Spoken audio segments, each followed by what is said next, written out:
네, 오늘 뉴스룸은 5.18 최후 항쟁지인 광주의 옛 전남도청 앞에서 시작하겠습니다. 전직 대통령 전두환 씨가 향년 90세로 세상을 떠났습니다. 혈액암을 앓고 있던 전 씨는 병세가 나빠져 오늘 아침 자택에 쓰러져 숨졌습니다. 11월 23일, 오늘은 공교롭게도 33년 전 전 씨가 대국민 사과를 하고 백담사로 떠난 날이기도 합니다. 하지만 이후 행적은 사죄와는 거리가 멀었습니다. 유혈 진압했던 5.18 민주화 운동을 폭동이라고 계속 주장했고 끝내 추징금도 다 내지 않았습니다. 그렇게 사과도 반성도 없이 역사의 법정을 뒤로한 채 생을 마감했습니다. 지금부터 광주와 서울 상암동 JTBC 스튜디오에서 이원으로 생중계합니다. 먼저 김소영 기자가 전 씨의 사망 소식부터 전해드립니다. 전직 대통령 전두환 씨는 서울 연희동 자택에서 쓰러진 채 발견됐습니다. 오늘 아침 8시 45분쯤입니다. 아침에 화장실 가시다가 쓰러지셔가지고요. 가족 중에 아무도 인정 못하시고 이순자 여사만 계셨는데 아무런 응급처치도 못하시고 그냥. 이후 장남 재국 씨와 차남 재용 씨 등 가족들이 도착했습니다. 장세동 전 안기부장과 고명승 전 3군 사령관, 정주교 변호사 등 측근들도 자택을 찾았습니다. 현장에 도착한 경찰과 의료진은 감식과 코로나 방역 조치부터 했습니다. 가족들의 뜻에 따라 전 씨 주치의가 자택으로 와 사망 진단을 내렸습니다. 지병 악화로 인한 병사였습니다. 시 씨는 오후 2시 50분쯤에야 자택을 떠나 신촌 세브란스 병원으로 옮겨졌습니다. 고인은 지난 8월 입원해 혈액암 진단을 받았습니다. 최근 병세가 급격히 악화됐다는 게 최 측근의 설명입니다. 한 열흘 전에 뵐 때만 해도 의자에 앉았다 일어나실 때도 제대로 못 일어나 부축해야 일어나시고 걸음도 부축해야 걸으시고. 유족들은 고인의 뜻에 따라 시신을 화장하고 가족장을 치를 계획입니다. 미국에 머물고 있던 삼남 재만 씨가 도착하면 본격적인 장례 절차에 들어갈 걸로 보입니다. JTBC 김소현입니다. 네, 전두환 씨는 끝내 마지막까지 사과하지 않았습니다. 자서전으로 가름한 유언엔 북한 땅이 보이는 곳에 화장해달라는 내용뿐이었습니다. 이 내용을 전한 최 측근은 전 씨가 무슨 잘못을 했느냐며 사과를 묻는 질문 자체가 잘못됐다고 주장했습니다. 고승혁 기자입니다. 전직 대통령 전두환 씨는 별도로 유서를 남기지 않았습니다. 전두환의 입이라고 불린 민정기 전 청와대 공보비서관이 앞서 발표한 회고록의 내용을 대신 전했습니다. 사실상의 유서입니다. 건강한 눈으로 맑은 정신으로 통일을 이룬 빛나는 조국의 모습을 보고 싶다. 그 전에 내 생이 끝난다면 북녘 땅에 바라다 보이는 전방의 어느 고지에 백골로라도 남아있으면서 기어이 통일의 그날을 맞고 싶다. 전 씨는 마지막 순간까지 5.18 민주화운동 유족에게 사과하지 않았습니다. 민 전 비서관은 사과했느냐는 질문 자체가 맞지 않다고 했습니다. 무조건 막연하게 사죄하라. 그러니까 그 질문 자체가 잘못된 거예요. 그러니까 지금 오늘 이 자리에서는 그런 거에 서 길게 얘기할 것도 없고. 취재진에게 불쾌감을 드러내기도 했습니다. 질문 자체가 잘못된 거예요. 그럼 여러분 지금 나한테 질문하는 사람들 기자 아닙니까? 기자로 하게 되면 기사 쓸 때도 육하원칙에 따라 써야 되는 거 아니에요? 오히려 전 씨에게 책임이 없다는 주장을 반복했습니다. 그 당시 전두환 보안사령관이 몇 월 며칠 몇 시에 어디서 어떤 부대를 어떻게 지휘했고 대통령도 아니고 계엄사령관도 아니고 지휘계통에 있지도 않은 전두환 보안사령관이 언제 어떻게. 전 씨의 연희동 자택엔 12.12 군사반란을 주도한 하나회 출신 장세동 전 안기부장도 찾았습니다. 발포 명령 없었다는 것 같은 입장이신가요, 민정기 비서관과? 추가로 사과 입장 발표하실 건 어떠세요? 소리가 남다르실 것 같은데 하실 말씀 정말 없으세요? 모든 사람들이 다 느끼는 바가 되고. JTBC 고승혁입니다. 전 씨는 불과 2년 전까지만 해도 측근들과 회동을 하고 골프도 쳤습니다. 건강에 별다른 이상이 없어 보였습니다. 최 측근인 민정기 전 비서관이 이달 초 JTBC 취재진에게 한 말이 있습니다. 전 씨가 올해 화이자 백신을 접종한 뒤에 혈액암에 걸렸는데 부작용이 의심된다는 주장이었습니다. 봉지욱 기자가 보도합니다. 2019년 12월 12일 서울 강남의 한 식당. 정호용 전 특전사령관의 초청으로 12.12 군사반란 수뇌부가 모였습니다. 비슷한 시기 골프장에서도 발견된 전두환 씨. 광주하고 내하고 무슨 상관이 있어? 광주 학살 돼서 모른다 난. 나이에 비해 건강했던 전 씨는 올해 들어 눈에 띄게 달라졌습니다.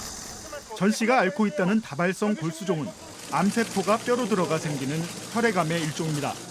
그런데 최측근인 민정기 비서관은 이 병이 생긴 이유가 따로 있다고 주장했습니다. 그 주사 맞으셨다고 내가 얼마 있다가 가봤는데 뭐 완전히 수초가 주셨는데 왜 그러냐 그랬더니 팔자 맞고 다음날부터 식사를 열흘 동안 식사를 못 하셨대요. 그러니까 체중이 10kg 쫙 빠지고 그러다가 진단 받았더니 백혈병이라고 그러는 거 아니에요. 그런데 또 혼자만 그렇다고 그냥 그랬는데 아까 가지고 그런 얘가 상당할 수가 있어요. 콜린 파월 전 미 국무장관도 같은 병을 앓다가 사망했는데 당시도 백신 부작용 논란이 있었습니다. 하지만 과학적으로는 인과관계가 정확히 밝혀지지 않은 상황입니다. 전 씨가 광주 재판에 참석할 때의 비화도 새롭게 밝혀졌습니다. 재판정에 들어가며 호통을 치기도 했던 전 씨. 발포 명령 부인합니까? 정작 재판정 안에서는 꾸벅꾸벅 졸았습니다. 민정기 비서관은 취재진에게 법정에 들어가기 직전 전 씨에게 수면제를 먹였다고 얘기했습니다. 치매를 앓고 있는 전두환 씨가 법정에서 무슨 말을 할지 몰랐기 때문이라고 전했습니다. 전 씨의 증언이나 발언이 중요한 재판에서 입을 막으려 실제로 수면제를 먹였다면 재판을 고의로 방해했다는 논란에 휩싸일 수 있습니다. JTBC 봉지혁입니다. 네, 이곳 광주엔 오전부터 계속 비가 내리다 그쳤다를 반복했습니다. 기온도 많이 내려갔습니다. 전두환 씨 사망 소식 이후에 광주 시민에게 차분함과 동시에 분노도 느껴졌습니다. 전두환 씨는 1980년 5월 이곳 광주 시민들의 민주화 요구를 피로 진압해 권력을 차지했습니다. 퇴임 이후에 내란, 군사 반란죄 등으로 대법원에서 무기징역을 확정받았죠. 그러나 전 씨는 당시 선고받은 추징금 중 상당액을 내지 않았습니다. 사과나 반성도 없이 생을 마감했습니다. 최규진 기자가 보도합니다. 전두환 씨는 1931년 경남 합천에서 태어나 20살에 육군사관학교에 입학했습니다. 졸업 후 사조직 하나회를 만들어 입지를 쌓았습니다. 그리고 1979년 12월 12일 군사 쿠데타를 일으켰습니다. 두 번째 군사정권, 신군부 시대가 열렸습니다. 선서 나는 국헌을 준수하고 국가를 보위하며 국민의 자유와 공의의 정진에 노력하고 조국의 평화적 통일을 위하여 대통령으로서의 직책을 성실히 수행할 것을 국민 앞에 엄숙히 선사합니다. 전 씨는 1980년 5.18 광주 민주화 운동을 유혈 진압해 현대사에 지울 수 없는 상처를 남겼습니다. 군부 독재에 대한 국민의 분노는 1987년 6월 항쟁으로 터져나왔습니다. 결국 전 씨는 직선제 개헌을 받아들였습니다. 문민정부 들어 사법적 단죄가 시작되자 골목 성명을 발표하고 백담사에 머물렀습니다. 국가의 헌정 질서를 물랑케 한 범죄자라면 이러한 내란 세력과 야합해온 김 대통령 자신도 1996년 후임자와 함께 내란 및 군사 반란 혐의로 법정에 섰습니다. 피고인 전두환, 피고인 노태우. 대법원의 결정은 무기징역에 추징금 2,205억 원. 하지만 김영삼 정부는 국민 대통합을 이유로 그를 사면했습니다. 전 씨는 추징금 일부만 자진 납부하고 나머지는 납부를 거부했습니다. 카메라들 보면 내 사진은 꼭 비틀어지게 인상을 하고 젊은 사람들이 나한테 대해서는 아직 감정이 안 좋은가. 내한테 당해보지도 않았고. 전 씨는 끝까지 사과하거나 반성하지 않았습니다. 대신 이런 말을 남겼습니다. 제가 그 대통령을 7년 했습니다. 내가 이제 7년을 딱 하고 시범을 보이고 모범적으로 한번 하고 그다음 내 후임 대통령들은 5년씩만 해라 이랬는데 지금 와서 생각해 보니까 그분들에게도 7년을 하도록 해줘야 되는데 5년을 한 것이 내가 지금 와서는 상당히 그 후회가 된다고. JTBC 최규진입니다.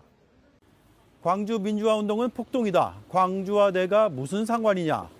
5.18 민주화 운동에 대해 전두환 씨가 남긴 말입니다. 일관된 거짓 주장과 뻔뻔한 태도는 매번 국민들의 분노를 샀습니다.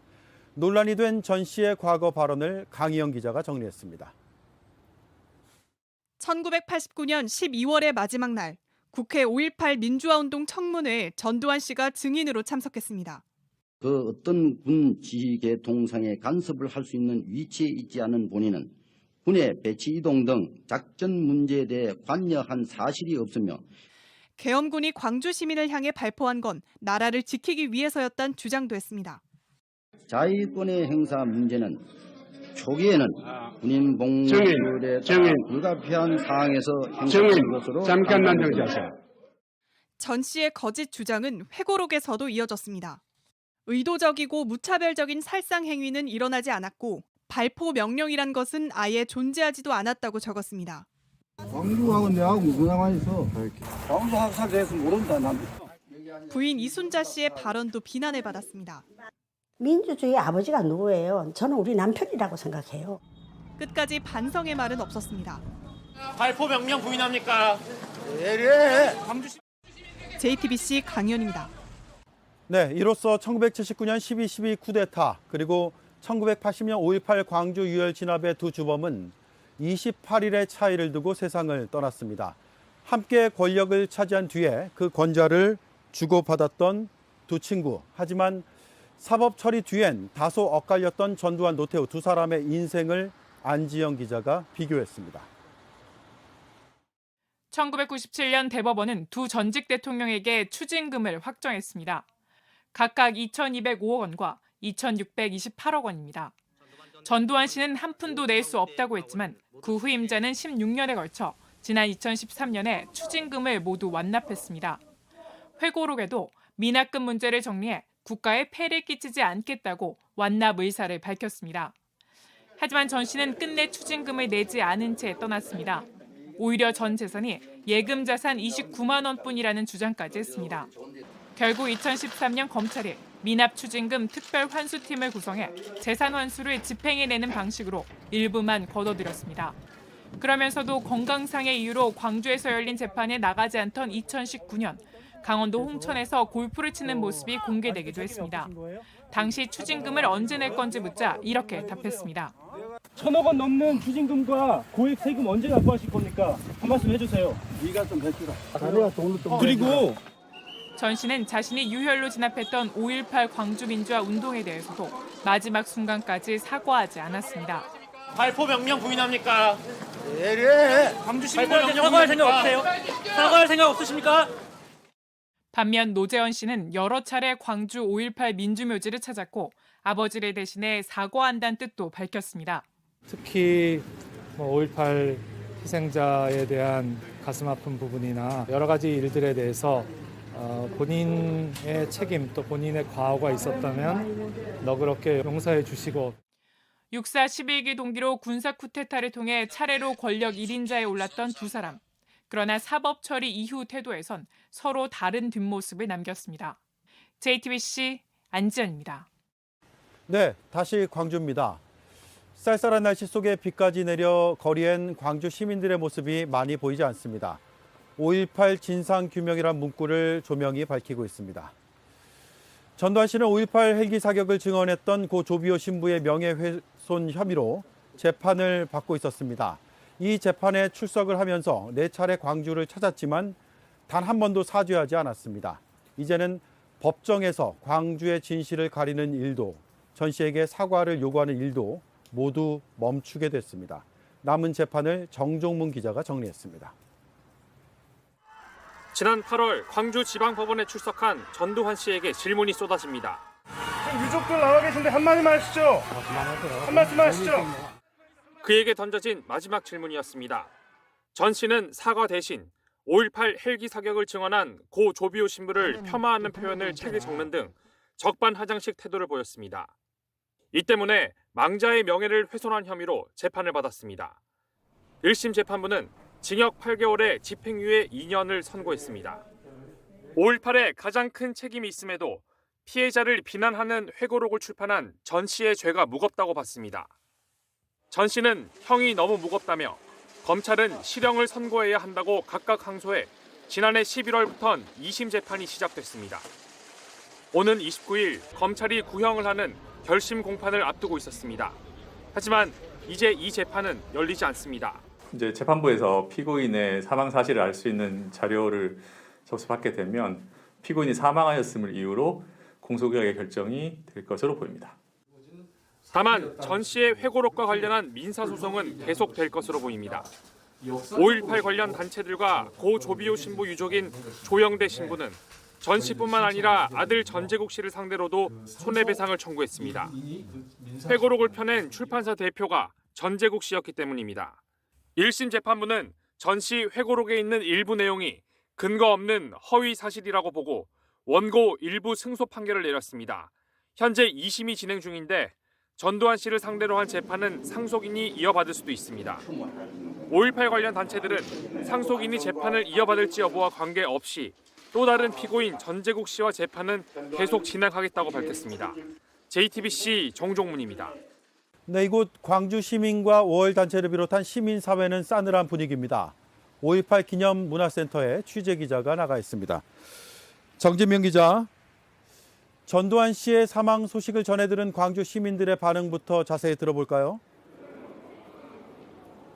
네, 대부분의 시민들은 쌀쌀한 날씨만큼이나 싸늘한 모습으로 전두환 씨의 사망 소식에 대해 허망해하며 분통을 터뜨렸습니다.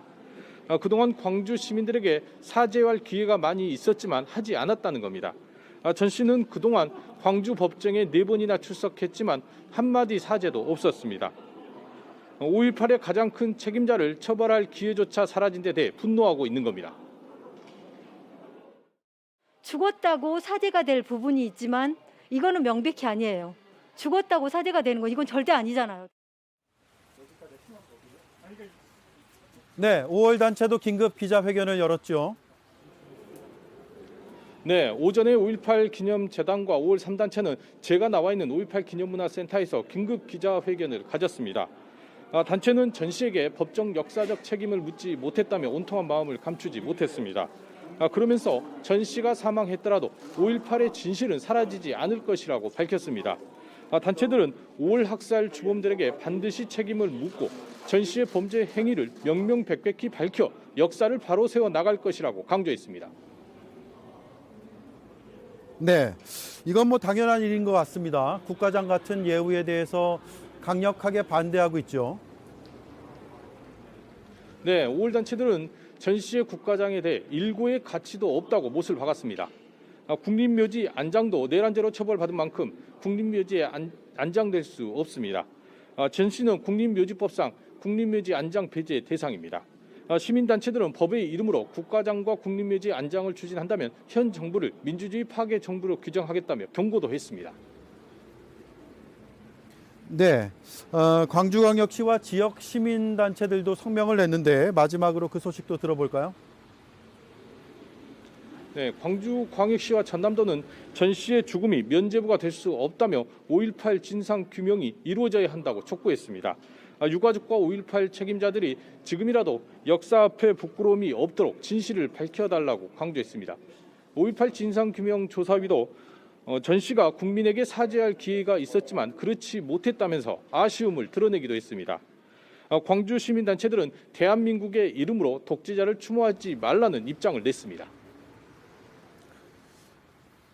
네, 정진명 기자가 전해드렸습니다.